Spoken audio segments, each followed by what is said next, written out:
16ನೇ ವಾಕ್ಯ ಲೋಕ 9:16 ಹೇಳ್ತಾ ಇದೆ, ಆ 5 ರೊಟ್ಟಿ 2 ಮೀನುಗಳನ್ನ ತೆಗೆದುಕೊಂಡು ಆಕಾಶದ ಕಡೆಗೆ ನೋಡಿ ಅವುಗಳನ್ನ ಆಶೀರ್ವದಿಸಿ ಮರಿದು ಶಿಷ್ಯರ ಕೈಗೆ ಕೊಟ್ಟು ಈ ಜನರ ಗುಂಪಿಗೆ ಹಂಚಿರಿ ಅಂದನು. ಅವರೆಲ್ಲರೂ ಊಟ ಮಾಡಿ ತೃಪ್ತರಾದರು. ಹಲ್ಲೆಲೂಯಾ.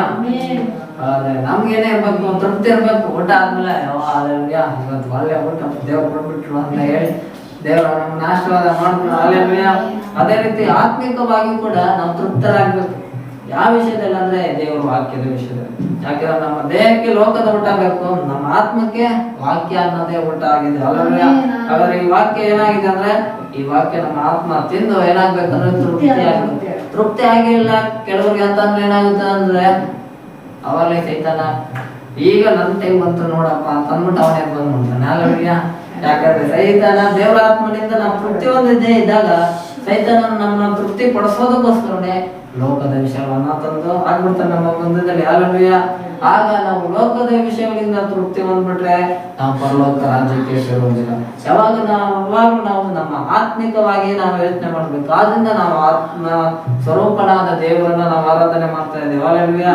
ಲೋಕದ ದೇವರುಗಳನ್ನ ಲೋಕದವರು ಆರಾಧನೆ ಮಾಡ್ತಿರ್ತಾರೆ. ಅವರು ಲೋಕದ ವಿಷಯಗಳಿಂದ ತೃಪ್ತಿ ಆಗ್ಬೇಕು. ಅದೇ ರೀತಿ ಆದ್ರೆ ನಾವು ಪರಲೋಕದವರು ಪರಲೋಕದ ವಿಷಯಗಳಿಂದಲೇ ನಾವು ತೃಪ್ತಿ ಆಗ್ಬೇಕು. ಆಗ ನಮ್ಮ ಆತ್ಮ ಪರಲೋಕ ರಾಜ್ಯಕ್ಕೆ ಅದು ಬಾಧ್ಯ ಆಗುತ್ತೆ. ಆಗ ನಮ್ಮ ಆತ್ಮ ಪರಲೋಕ ರಾಜ್ಯ ಸೇರುತ್ತೆ.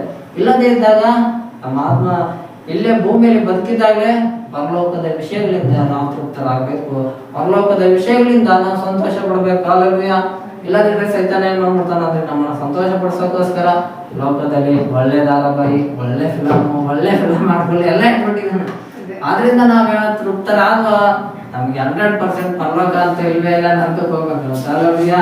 ಯಾಕಂದ್ರೆ ಸೈತಾನ ಲೋಕದ ವಿಷಯಗಳಿಂದ ನಮ್ಮನ್ನ ತೃಪ್ತಿ ಮಾಡ್ತಾನೆ. ಆದ್ರೆ ದೇವರು ತನ್ನ ಪರಲೋಕದ ವಿಷಯಗಳಿಂದ ನಮ್ಮನ್ನ ತೃಪ್ತಿ ಮಾಡ್ತಾನೆ. ಹಲ್ಲೆಲೂಯಾ. ಆದ್ರಿಂದ ನಾವು ಲೋಕದ ವಿಷಯಗಳಿಂದ ಯಾವತ್ತೂ ಕೂಡ ಸಂತೋಷ ಪಡಬಾರ್ದು. ಪರಲೋಕದ ಎಲ್ಲಾ ವಿಷಯಗಳಿಂದ ನಾವು ಸಂತೋಷ ಪಡಬೇಕು. ಹಲ್ಲೆಲೂಯಾ. ಆದ್ರಿಂದ ದೇವರ ವಾಕ್ಯ ಏನಾಗಿದೆ, ಇದು ಲೋಕದಲ್ವೇ ಅಲ್ಲ. ಲೋಕದವ್ರು ಯಾರು ಕೂಡ ವಾಕ್ಯ ಮಾತಾಡಲ್ಲ.